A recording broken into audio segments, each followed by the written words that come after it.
Could this be Blab and Blast 81? I think it is.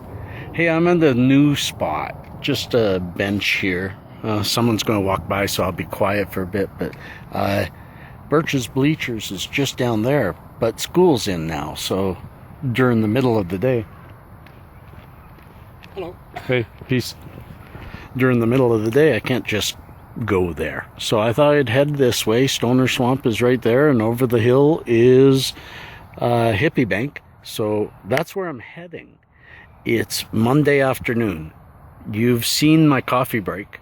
You've maybe even seen a few reviews since then. Things are a little bit better. Do I need help? Yes, I need help. I need help. Just because if I don't pay that awful bill, the rest of the work I've done in the last 2 days that has saved me my house, I think, would be for naught. But I do believe that with not just with your guys' help, I should probably get through. I don't want to talk much about this. This is a nice little spot. It's a pretty day. It's getting a little cold because the sun's just gone behind the clouds. And what has gotten better? Just that my anxiety is lower. I feel that perhaps I know I'm going to survive this. My son has a couple of job interviews. Good luck, Gordy. When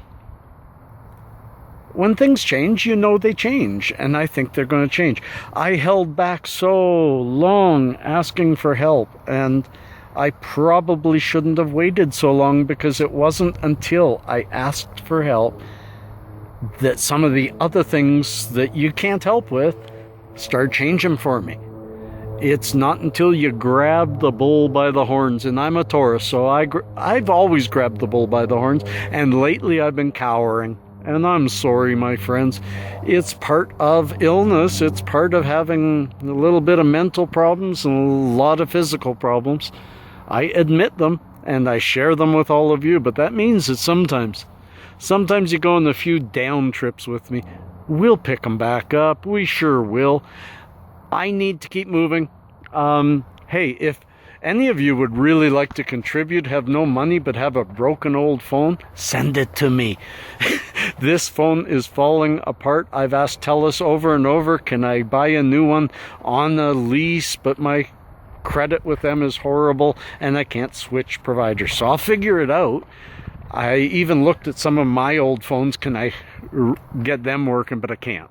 So, you know, I got to keep going. But if I run out of phone, I run out of phone. We'll see what happens.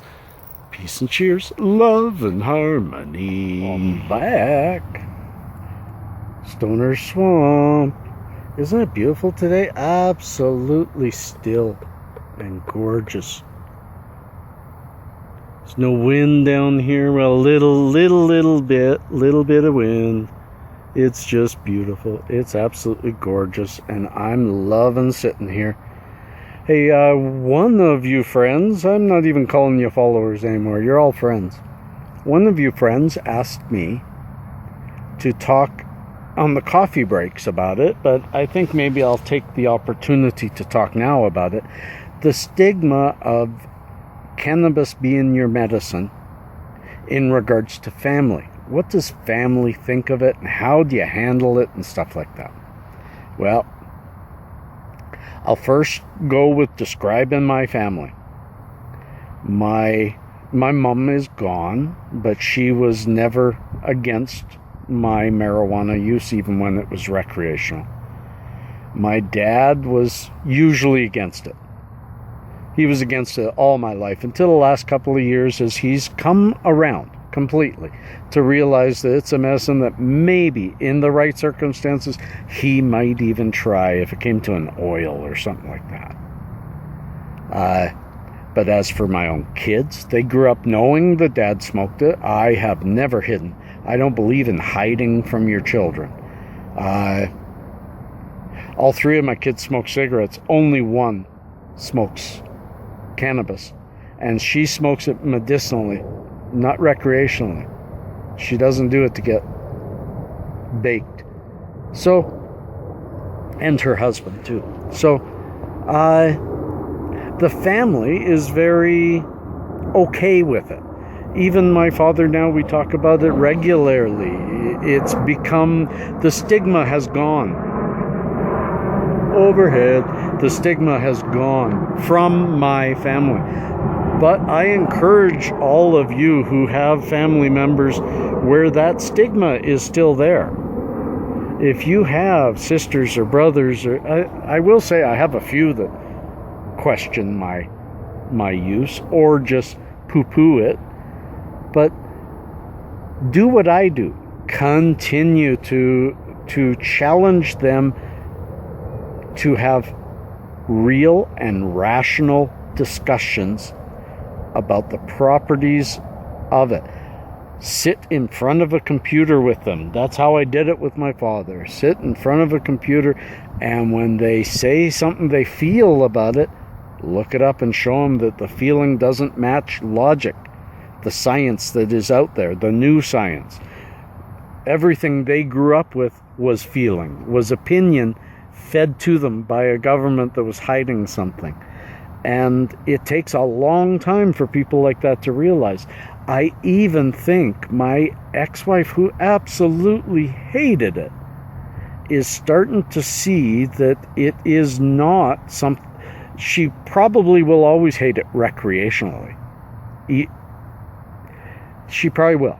I won't say any evens. I'm not going to point any fingers. I'm just going to say she probably will always feel that way. But she's starting to realize there's a medicinal property. Starting to realize that that is true beyond a shadow of a doubt. I mean, I'm classic example of it. Even my own doctor wouldn't sign my disability forms saying that I'm extremely disabled because I've been walking more and doing better. Am I able to return to work? I don't think so. But I'm better than I was. And why? Because I changed medication. Everyone who knows me can realize that. So, also, as some of my friends have done that are younger, they've invited their parents to watch my channel. I have a lot under my education playlist. Check it out. They can really help people. Also, MMJ, totalhealthcare.ca, they have some wonderful educational pamphlets on their site that you can download and share with your parents, share with your kids, share with whoever might be causing you a little bit of grief. Because if you're sick, you don't need added grief. You already have some. So my dear friends, peace and cheers, love and harmony. I'm going to go up on the bank and say another hi. And maybe even get a little. And looky here. Hippie bang. We're here, guys. Just thought I'd show you it this way instead of the dual camera. Let you see a little bit and say goodbye for the day. I'm going to start walking home. But sharing this with you. It's about 16, 17 degrees. I hope you hear me well. And yeah, that's probably rain over there over the mountains. And there's snow on the mountains. It's just gorgeous here. So, love and peace, cheers, and harmony. Cue the music.